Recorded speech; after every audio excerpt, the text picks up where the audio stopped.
3 సార్లు తలాక్ చెప్పి ముస్లిం మహిళలకు విడాకులిచ్చే ఆచారాన్ని కేంద్ర ప్రభుత్వం వ్యతిరేకించింది.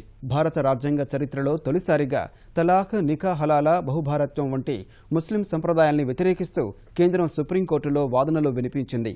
లింగ సమానత్వం, లౌకికవాదం వంటి సిద్ధాంతాల ప్రాతిపదికన ఆయా సంప్రదాయాలపై సమీక్షించాలని కోరింది.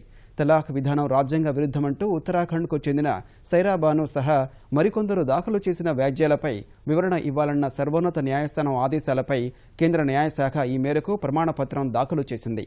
లింగ సమానత్వం, లౌకికవాద సిద్ధాంతాలు, అంతర్జాతీయ ఒప్పందాలు, వేర్వేరు ఇస్లాం దేశాల్లోని మతాచారాలు, వివాహ చట్టాల్ని తన ప్రమాణపత్రంలో ప్రస్తావించిన న్యాయశాఖ తలాక్, బహుభారత్వంపై సమీక్షించి తీర్పు ఇవ్వాల్సిన అవసరం ఉందని వాదించింది.